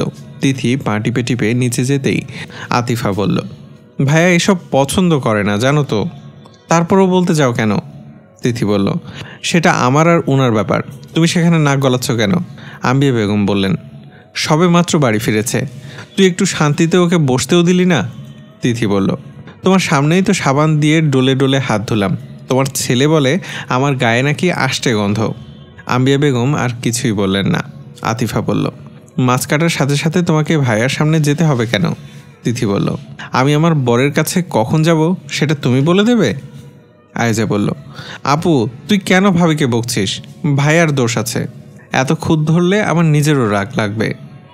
আজলান বাড়িতে ঢুকে এলো, কারো দিকে তাকালো না, চুপচাপ ঘরে চলে গেল। তিথি যখন ঘরে গেল তখন আজলান সবেমাত্র গোসল শেষ করে বের হয়েছে। উদাম গায়ে ঘরময় পায়চারি করতে করতে মাথা মুছছে, গায়ে সাবানের খুশবু। তিথি নাক টানতে টানতে বলল, কি বিশ্রী গন্ধ রে বাবা, এইসব সাবানও মানুষ ব্যবহার করে আজকাল। আজলান তার দিকে তাকালো, বলল, বস্তির লোকজন এই সোপ কখনো চোখেও দেখেনি, ব্যবহার করা তো দূরের কথা। তিথি ওয়াশরুমে ঢুকে পড়ল বাঁকা হেসে। সাবানটা দিয়ে ডলে ডলে হাত মুখ ধুয়ে নিল। কামিজের ওড়নাটা বালতিতে ডুবিয়ে রেখে বেরিয়ে এলো। আজলান নাক টেনে বলল, তুমি আমার সোপ ইউজ করেছ? তিথি বলল, কই না তো। আজলান এগিয়ে এসে তার হাত ধরে শুকে বলল, মিথ্যে বলছো কেন? তিথি বলল, শুধু হাত দিয়ে ধরেছি। আজলান তার কপালের কাছে শুকে বলল, মুখও ধুয়েছ? সাবানে আবার চুল লাগিয়ে রাখনি তো? তিথি বলল, ওটা দিয়ে তো চুল ধুয়েছি দুপুরে। আজলান দাঁত কিরমির করতে লাগলো। তিথি বিড়বিড়িয়ে বলল, ফাটাকেষ্টর পছন্দ আছে, আহা কি মিষ্টি গন্ধ। আচ্ছা, এসব গন্ধ মেখে মেয়ে মানুষের সামনে হাঁটলে তো তারা পাগল হয়ে যাবে, জড়িয়ে ধরতে চাইবে। সে জড়িয়ে ধরে নাক টেনে বলল, বাপরে কি খুশবু। আজলান চোখ নিচু করে তাকে দেখে বলল, এইসব কি হচ্ছে? ছাড়ো, তুমি আমার গায়ে পড়ো কোন সাহসে? তিথি বলল, চুপ চুপ, আমার গায়ে তোমার ওই রাতের শয়তানটা এসে বসেছে। মানে মানে আদর পেতে ইচ্ছে করছে, একটু করো না গো। আজলান তাকে দূরে ঠেলে দিয়ে বলল, আমার মেজাজ খারাপ করে এসেছে আদর চাইতে। আর হোয়াট ইজ আদর? এইসব ওয়ার্ড শুনতে আমার কেমন লাগে? তিথি বলল, ভালোই তো লাগে। আজলান কপাল চেপে ধরে বলল, উফ। তিথি বলল, আমাদের পাড়ার ওই রাতুল ভাই ছিল না, সেও তোমার মতো এরকম করতো। উফ, যা লাগতো না তখন। বলেই তিথি কপাল চেপে ধরে উফ বলে আজলানের মতো হাঁটতে লাগলো। আজলান বলল, সে শয়তানটা আবার কে? তিথি ফিক করে হেসে উঠে বলল, চাইল্ডহুড লাভ। তোমার যেমন একটা পিঙ্কি ছিল, আমারও তেমন একটা ডিঙ্কি ছিল। তাকে দেখলেই আমার দিলের ধাড়কান বাইরে যাইতো। সেখানে শব্দ হতো ধূপধাপ ধূপধাপ, যেন ভেতরে ডিজে চলছে। আহা কি ফিলিংস মাইরি। কোথায় হারিয়ে গেল সেই সব ফিলিংস?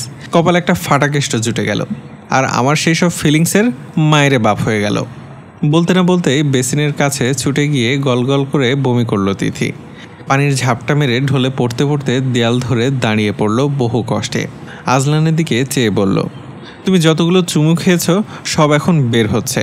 আগেই বলেছিলাম আমার পেটে ভালো কিছু সহ্য হয় না। আজলান তাকে ধরতে আসলে তিথি এক ঝটকায় দূরে ঠেলে দিয়ে বলল, আই এম ওকে বস। আজলান বলল, বমিটমি করেছ, তাই একেবারে গোসল টোসল করে ফেলাটাই ভালো। তিথি ছুটে গিয়ে সোজা বিছানায় উপর হয়ে শুয়ে পড়ল। আজলান তাকে চিৎ করে শোয়াতে টের পেল তিথি জ্ঞান হারিয়ে ফেলেছে। জ্ঞান ফিরতেই তিথি দেখল তার মুখের ওপর একটা পুরুষ মানুষ লেবু পাতা কসলাচ্ছে। তিথি চোখ মেলা মাত্রই দেখল খুশবুওয়ালা। আহা কি খুশবু রে! আজলান তাকে চোখ খুলতে দেখে বলল, তুমি আমাকে ভয় পাইয়ে দিয়েছ। তিথি তার গলা জড়িয়ে ধরে বলল, ডাক্তার কিন্তু চুমু খেতে বারণ করেনি। দেখি জোরসে একটা চুমু দাও তো। এখন ফিলিংস এসেছে, ফিলিংসের 12টা বেজে গেছে, 13টা বাজলে সমস্যা, কুইক। আজলান বলল, অসম্ভব, আগে ব্রাশ করো। তিথি বলল, একটা চুমুর জন্য ব্রাশ লাগবে না চুমু। তিথি আজলানকে খুঁজতে খুঁজতে সুইমিং পুলের ধারে চলে এসেছে। আজলান ফোন আলাপে ব্যস্ত। তিথির কোমরের ব্যথাটা বেড়েছে, কিসের উপর ভর করে হাঁটছে সে নিজে জানে না। ফাটাকেষ্টকে বলা ছাড়া উপায় আর নেই, নইলে পরে দেখা যাবে অবস্থা কেরোসিন হয়ে গেছে, তখন আর রক্ষা নেই। সে হাঁটতে না পারলে ফাটাকেষ্ট তাকে নিজের মর্জি মাফিক ব্রাশ করাবে আর গোসল করাবে। সে গিয়ে বলল, একটা জরুরি কথা। আজলান রাগত দৃষ্টিতে চেয়ে ইশারা করলো চুপ থাকতে। ভীষণ ব্যস্ত ভঙ্গিতে কথা বলছে সে। তিথি তার সামনে গিয়ে দাঁড়ালো, বলল, ভীষণ জরুরি, আর সহ্য হচ্ছে না। আজলান আঙুল তুলে ঠোঁটের কাছে রেখে চুপ থাকতে বলল। তিথি তার শার্ট টেনে ধরল, একবার শোনো, রাতে আমার ঘুম হবে না। আজলান তাকে চুপ করানোর জন্য মাথাটা টেনে চেপে ধরল বুকে। যদি ইট পাথরের ওপর চেপে ধরতো এতক্ষণে তার কপাল ফেটে রক্ত গড়াতো। এতটা জোরে চেপে ধরে মানুষ। তার উপর ফোনের ওপাশের জনকে একের পর এক কমান্ড দিয়ে গেল, থামার নয়। তিথি খুশবুতে মগ্ন হয়ে রইল, তাই নড়াচড়া করেনি। ব্যাপারটা তার মন্দ লাগেনি। শেষে ওকে ফাইন, গুড নাইট বলার পর ফোনটা পকেটে রাখতে দেরি। তিথি মুখ তুলে চেয়ে কিছু বলার আগেই আজলান জোরসে একটা চুমু খেয়ে ছেড়ে দিয়ে বলল, আজব পাবলিক, কথা বলছি সেখানে ডিস্টার্ব করছে, অসহ্য। বলেই গটমট পায়ে হেঁটে চলে গেল। তিথি হাত ছাড়ার মতো তার যাওয়ার পথে চেয়ে রইল। ঠোঁট মুছে বলল, ওমা, চুমুতে কি কোমরের ব্যথা চলে যাবে? এই লোক, আরে আরে, ব্রাশ তো করিনি। আজলান পায়ের উপর পা তুলে বসে টিভি দেখছিল। আম্বিয়া বেগম হন্তদন্ত পায়ে হেঁটে ঘরে এসে বলল, বোটার কোমরে কত জখম হয়েছে দেখেছিস? মনে হয় হাড্ডিতে আঘাত লাগছে। এবার মনে হয় বাচ্চাটার আর রক্ষী হলো না। আজলান ভ্রুকুচকে কথাগুলো শুনে বলল, এইসব কখন হলো? পালঙ্ক থেকে পড়ে যাওয়া হয়েছে, তাড়াতাড়ি ডাক্তারের কাছে নিয়ে যাও ওকে। এখন হাঁটতে অবধি পারছে না। তোকে তো কিছু বলাও যায় না, আমাকে কিছু না বললে বুঝবো কি করে? বউ বাচ্চা তোর, অথচ চিন্তায় মরি আমি। তোকে কেন যে বিয়ে করাতে গেলাম। আজলান রিমোট চেপে টিভি বন্ধ করে বিছানা থেকে নামলো। অনেক বাছাবাছির পর thin sports wind breaker ultra light জ্যাকেটটা বাছাই করে পরে নিল। তারপর মাথার চুল আঁচড়ে আবার হাত দিয়ে এলোমেলো করে দিল, আবার আঁচড়ালো। আমেনা বেগম সরু চোখে চেয়ে আছেন। ছোট থেকেই তার এসব ঢং দেখতে দেখতে অতিষ্ঠ তিনি। বউটা সহ্য করেছে এই বেশি, কিছু বলতেও পারেন না।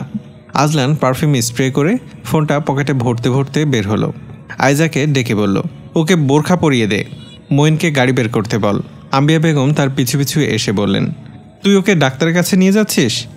আজলান বলল, ওখানে পরিচিত একজন ডাক্তার আছে, তার কাছে যাব। আম্বিয়া বেগম খুশি হয়ে বললেন, আল্লাহ সুবুদ্ধি দিল এবার। তিথি শ্বশুরের সাথে গল্পগুজব করছে। এই বাড়িতে এই মানুষটা সম্পূর্ণভাবে তিথির পক্ষে কথা বলে। শাশুড়ি মায়ের মতো ক্ষণে ক্ষণে পোলট্রি খায় না। সে দেখেছে ছেলের সাথে ওনার অঘোষিত একটা যুদ্ধ চলে সব সময়। তবে উনি ভদ্রলোক, সবসময় তর্কে জড়াতে ভালোবাসেন না। সুকৌশলে এমনভাবে আজলান শেখকে খোঁচা দিয়ে কথা বলেন, যেটা বাড়ির অন্যরা সহজে ঠাহর করতে না পারলেও আজলান শেখের কোনা চোখের চাহনি দেখে তিথি স্পষ্ট বুঝতে পারে যে এ যেন খোঁচা নয়, ওই গোয়ার গালটাতে ঠাস ঠাস করে পড়া চড়। দৃশ্যটা ভাবতেই তিথির শান্তি লাগে। তিথির অসহ্য রকমের যন্ত্রণা হচ্ছিল, এমনকি পায়ের উপর ভর দিয়ে হাঁটতেও দম বন্ধ লাগছিল ব্যথায়। আয়জা বোরখা পরিয়ে দিতেই আজলান বলল, চলো। তিথি মুখ গোমড়া করে চেয়ে বলল, আমি মুখটুক কিছুই ধুইনি। আজলান বলল, তোমার মুখ দেখছে কে? আম্বিয়া বেগম বললেন, ওর কথা শুনিস না তো বাবা, নিয়ে যা, ও মনে হয় সাজগোজ করার কথা বলছে। তিথি বলল, এক্স্যাক্টলি শাশুমা। আজলান তার হাত ধরে বলল, শাট আপ, চলো ডাক্তারের কাছে নিয়ে যাচ্ছি, সিনেমা হলে নয়। তিথিকে টেনে তুলতেই তিথি কোমরে হাত চেপে ও মারে বাপরে বলে ডেকে উঠল। আজলান ভয় পেয়ে হাতটা ছেড়ে দিল। তিথি বলল, যাব না ডাক্তারের কাছে, আমি হাঁটতে পারছি না। আফতাব শেখ চশমা ঠিক করে বললেন, তোমার বরকে বলো যেন কোলে তুলে নিয়ে যায়। তিথির ব্যথিত মুখখানা ঝলমলিয়ে উঠল। আজলান বলল, এতক্ষণ তো বেশ হাঁটছিলে। তিথি বলল, তোমার কোলে উঠবো আমি? কোন সময় ধবাস করে ফেলে দাও তার গ্যারান্টি নেই। আফতাব সাহেব মঈনকে উদ্দেশ্য করে বললেন, মঈন, তুমি তোমার স্যারের হয়ে সব কাজ করো, এইটুকু করতে পারবে না? মঈন মাথা হেট করে দাঁড়িয়ে রইল। আজলান ওনার দিকে তাকিয়ে কাটকাট গলায় বলল, মঈন, গাড়ি স্টার্ট দাও। মঈন চলে গেল। আমিয়া বেগম ওনার স্বামীকে বিড়বিড় করে বললেন, ব্যাক্কেল একটা, ওর বউ মঈন কোলে নেবে কেন? নাতিপুতি হয়ে গেছে, এখনও আক্কেল হয় না বুড়োর। তিথির কিছুই ভালো লাগছিল না, তবুও চুপটি করে সবার তামাশা দেখছিল, বিশেষ করে আজলান শেখের। তাকে কিভাবে কোলে নিলে তার একটুও আয়ু ক্ষয় হবে না, এইটুকু সৌন্দর্য কমবে না, সেটা বোধহয় দাঁড়িয়ে দাঁড়িয়ে ভাবছিল। তারপর অনেক ভাবাভাবির পর তাকে কোলে তুলে নিয়ে বেরিয়ে গেল। তিথি কিছুই বলছে না, ব্যথায় সে জগৎ সংসার ভুলে যাচ্ছে। আজলান শেখকে বোধহয় সবার আগে ভুলে গেছে। হঠাৎ করে মাথায় এলো, আরে এ কে, কোত্থেকে এলো এ? তার জীবনটা তো ঝকঝকে নীল আকাশের ওই রংধনুর মতো রঙিন ছিল। হাসি খুশি চঞ্চলামতি তিথি সে, এত দুঃখ চেপে হাসতে কবে শিখে গেছে? ডাক্তার তাকে ভালো মতো দেখে ফরওয়ার্ড বিল্ডিং, ব্যাকওয়ার্ড বিল্ডিং পরীক্ষা দিল, সাথে নিউরোলজিক্যাল ডিফিসিয়েন্সি আছে কিনা সেই ব্যাপারেও কথা বলল। কোমরের এক্স-রে এবং এমআরআই করতে বলল এবং পরামর্শ দিল সবসময় শক্ত বিছানায় ঘুমোতে হবে। ফোমের বিছানায় ঘুমানো যাবে না এবং ফোমের নরম সোফায় অনেকক্ষণ বসাও যাবে না। ঘুমানোর সময় সোজা হয়ে ঘুমাতে হবে, বেশি নড়াচড়া করা যাবে না। আজলান বাচ্চার কথা ভেবে অস্থির হয়ে পড়ল। ডাক্তার একটু রাগত স্বরে বলল, প্রেগন্যান্সির সময় শুধু মাকে নয়, ফ্যামিলির সবাইকে সতর্ক থাকতে হয়। ভাগ্য ভালো বেবির কিছু হয়নি, অনেক বড় একটা বিপদ হয়ে যেতে পারত। তিথি পুরোটা সময় কোনো প্রকার কথা বলল না। দুটো ইঞ্জেকশন পুশ করার পর কেবিনে প্রায় 2 ঘন্টার মতো সময় কাটিয়েছে সে। ব্যথা কমে আসার পর 2-1টা কথা বলেছে নার্সের সাথে। আজলান ভেবেছিল মারাত্মক কিছু হয়ে গেছে। তিথি কথা বলাই স্বস্তি পেল সে। কি ডেঞ্জারাস মহিলা, সারাক্ষণ বকবক করে মাথা নষ্ট করে দেবে, আবার চুপ করে থাকলেও আতঙ্কের শেষ নেই। গাড়িতে নিয়ে আসার পর আজলান বলল, হাঁটতে পারবে? তিথি বলল, দৌড়াতে পারবো, ছুবে না একদম, অসহ্য লাগে। আজলান বলল, তার আবার ছিঁড়ে গেল? তিথি বলল, তোমার ষড়যন্ত্র কি আমি বুঝতে পারছি না? তুমি আমার বাচ্চাকে মেরে ফেলার জন্য ষড়যন্ত্রটা করছো, তোমাকে আমি ছাড়বো না। বলে আজলানের বাহু খামচে ধরে টলমলে চোখে তাকালো। আজলান তাকে সংশোধন করে দিয়ে বলল, ওটা আমার বাচ্চা, ঠিক আছে। অ্যাবর্শন করার জন্য ডাক্তারের পিছু পিছু কে দৌড়েছে তার প্রমাণ আমার কাছেই আছে। শুকনো দরদ দেখাচ্ছ এখন? ডিসগাস্টিং।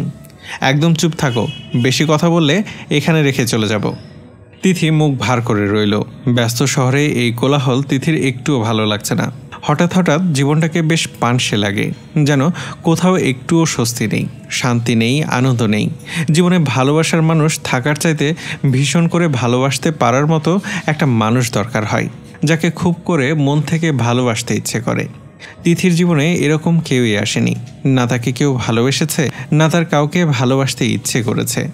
যার দিকেই 2 পা এগিয়েছে সেই তাকে 10 পা পিছিয়ে যেতে বাধ্য করেছে। যেতে যেতে হঠাৎ করে মঈনকে সে বলল, ভাইয়া, একটা ফুচকার দোকানে নিয়ে চলেন, 2 প্লেট খাবো। মঈন আজলানের দিকে ফিরে চাইল। তিথি বলল, আমি যেটা বলছি সেটা করুন। মঈন বলল, স্যার। আজলান বলল, ওইসব তেল চিটচিটে ফুচকা খাবে তুমি? তিথি বলল, হ্যাঁ খাবো, তুমি চলে যাও, আমি ভাইয়ের সাথে ফিরবো। আজলান বলল, আমি খেতে দেব না তোমাকে, শুধু নিজের চিন্তা করছো, বেবির চিন্তাও করতে হবে তোমাকে। তিথি বলল, ও আমাকে গুঁতো মেরে বলেছে ফুচকা খেতে, বলেছে মা এরকম সুযোগ আর পাবে না। মঈন ঠোঁট টিপে টিপে হাসতে লাগলো। আজলান বলল, ও গুঁতো মারবে কি করে? তিথি বলল, সেটা তুমি বুঝবে কিভাবে? তুমি কখনো মা হয়েছ নাকি কখনো হবে? আজলান বলল, মেহবুব, তোমাকে আমি ওয়ার্ন করছি, এগুলো অস্বাস্থ্যকর খাবার। তিথি ফিসফিসিয়ে বলল, তোমার চুমুর চাইতে স্বাস্থ্যকর আছে। আজলান চুপ করে রইল। তিথি বলল, ভাইয়া চলেন তো, চলেন। মঈন গাড়িতে উঠে গাড়ি স্টার্ট দিল। স্যার কিছু বলেননি দেখে সে ফুচকার দোকানের সামনে গিয়ে গাড়ি থামালো। তিথি সবার আগে নেমে গিয়ে ফুচকা তার জন্য আর মইনের জন্য ফুচকার অর্ডার দিল। আজলান গাড়ি থেকে নেমে চারপাশ পর্যবেক্ষণ করতে ব্যস্ত। দোকানের ভেতরটা কেমন, কিভাবে বানাচ্ছে, কি দিয়ে বানাচ্ছে, এইসব জিনিস লক্ষ্য করছে বেশ সূক্ষ্মভাবে। তিথি খেতে খেতে তাকে দেখল। এত সুন্দর পুরুষ মানুষকে সে ভালো টালো বাসতে পারেনি কেন, অথচ তার মতো কালো বোচার মতো কাউকে পাওয়ার যোগ্যতা রাখে। কথায় আছে না, কপালে থাকলে সেটা অটোমেটিকলি চলে আসে। আজলান শেখও তার জীবনে অটোমেটিকলি চলে এসেছে। তাই বোধহয় তাদের সংসার করাটা জরুরি হয়ে পড়েছিল, ভালোবাসা নয়। মঈন আজলানের উদ্দেশ্যে বলল, স্যার খেয়ে দেখতে পারেন, দারুণ। আজলান বলল, তুমিও ওর সাথে তাল মিলাচ্ছ? এইসব খেলে পেটে গ্যাস হয়। তিথি টুলের উপর বসে খেতে খেতে বলল, এত স্বাদ কে? আজলান তার দিকে চাইতে তিথি বাড়িয়ে দিয়ে বলল, একটা খাবে? পেটের সব গ্যাস ট্যাস ফুরফুর করে বেরিয়ে যাবে কাল সকালে। খাওয়ার সময় বিষম উঠে গেল মইনের। আজলান মুখ ফিরিয়ে নিয়ে দোকানিকে ধমক দিয়ে বলে উঠল, এই তোরা গ্লাভস পরিসনি কেন? দোকানি হেসে উঠে বলল, কে ভাই, এসব জেনে আপনি কি করবেন? আজলান বলল, গ্লোভস ছাড়া হাত দিয়ে সবাইকে খেতে দিচ্ছিস, আবার শসার ডিমগুলোতেও হাত দিয়ে ধরছিস, তেঁতুলগুলোও হাত দিয়ে কচলাচ্ছিস। এইসব কি স্বাস্থ্যকর? মানুষকে কি মজার জিনিস খাওয়াচ্ছিস নাকি বিষ? আরে ভাই জ্ঞান দিয়েন না তো, অনেক বছর ধইরা দোকানটা চলতেছে, আপনার সমস্যা হইলে খায়েন না, ব্যাস। আজলান বলল, পুলিশ এসে দোকানটা উড়িয়ে দিলে ভালো হবে? প্লেটগুলো তো ভালো করে ধুয়ে মুছে রাখিস না, এখানে এত মাছি কেন? দোকানি বিরক্তিকর গলায় বলল, আরে ভাই কি সমস্যা আপনার? না খাইলে না খান, আপনার জ্ঞান শোনার জন্য আমরা বইসা নাই। পুলিশ অনেকবার আইছে, ওরাও চটপটি ফুচকা খেয়ে দিয়ে সাথে বউদের জন্য নিয়ে গেছে। আজলান বলল, আমি ঝামেলা বাঁধাচ্ছি? তিথি ফুচকা মুখে পুরে দ্রুত গিলে ফেলে আজলানকে বলল, এখানে ঝামেলা করো না প্লিজ। আজলান তাকে সরিয়ে দিয়ে বলল, এখানে ঝামেলার কি দেখলে ডার্লিং? অনেক কিছু দেখার বাকি আছে এখনও। দোকানিকে তিথি বলল, আপা টাকা দিয়ে যান। মইন এসে কিছু বলতে যেতেই আজলান বলল, তুমি কথা বলবে না, মেহবুব গাড়িতে যাও। তিথি বলল, কি করবে তুমি? আজলান পায়চারি করতে করতে রাস্তার এক পাশে চলে গেল। ফুচকার টাকা মইন শোধ করে দিল। তিথিকে বলল, আপনি বসুন, আমি স্যারকে নিয়ে আসছি। প্রায় 10-12 মিনিটের মতো গাড়িতে বসে রইল তিথি। তার মধ্যে কয়েকটা লোক গাড়ি থেকে নেমে এলো, গায়ে ক্যাজুয়াল ফুল হাতা শার্ট আর কালো প্যান্ট। আজলান এক পাশে দাঁড়িয়ে রইল পকেটে হাত গুজে। লোকগুলোর সাথে শুধু দৃষ্টি বিনিময় হলো তার। সবাই দোকানের সামনে ভিড় জমালো। তিথি আজলানকে গিয়ে বলল, ওরা কারা? ফুড সেফটি ডিপার্টমেন্ট থেকে এসেছে। তিথি অবাক কণ্ঠে বলল, কোনো দরকার ছিল এইসবের? কত বড় বেয়াদব সে, আর সাহস কত, আমার সাথে তর্ক করেছে। তিথি বলল, তাই বলে ওদের পেছনে পুলিশ লাগিয়ে দেবে? দোকানিটার বিলাপ শুনতে পেল তিথি, বুকটা ধরফড়িয়ে উঠল তার। আজলানের কাছে ছুটে এসে লোকটা বলল, স্যার ভুল হয়ে গেছে, আমি অনেক দিন ধরে দোকানটা চালাই স্যার, এটা দিয়ে সংসার চলে। আজলান বলল, সিল পড়বে তোর দোকানে, পরিষ্কার পরিচ্ছন্ন বজায় রেখে যেদিন দোকান চালাতে পারবি সেই দিন দোকান খোলার অনুমতি পাবি। বলে ঘাড় বাঁকিয়ে ইশারা করতেই দোকানটা বন্ধ করে দেওয়ার তোড়জোড় শুরু হলো। তিথি অবাক চোখে স্বার্থপরতা চেয়ে রইল, যেন ইচ্ছে করে নিজের দম্ভ অহংকার জাহির করার জন্য কাজটা সে জেদে বসে করেছে। তিথির আরও বেশি ঘৃণা জমল লোকটার উপর। বলল, যেখানে সেখানে ক্ষমতার অপব্যবহার না করলেই নয়। আজলান গর্জে উঠে বলল, চুপ। তিথিকে টেনে গাড়িতে এনে বসিয়ে দিয়ে বলল সে, মইন গাড়ি ছাড়ো। ফুড সেফটি ডিপার্টমেন্টের অফিসারগুলো এসে আজলানের সাথে হাত মিলিয়ে নিয়ে কি যেন বলাবলি করলো। আজলান গাড়িতে উঠে বসতেই দোকানিটা ছুটে এসে বলল, ও স্যার আমারে আরেকটা বার সুযোগ দিন। আজলান জানালার কাজ তুলে দিতে দিতে বলল, আগে গ্লোভস কিনে নিয়ে আয়। তিথি বলল, কি পাষাণ তুমি? আজলান মুখ শক্ত করে বসে রইল। তিথি বলল, আমি খেতে গিয়েছি তাই তুমি প্রতিশোধ নিয়েছো না?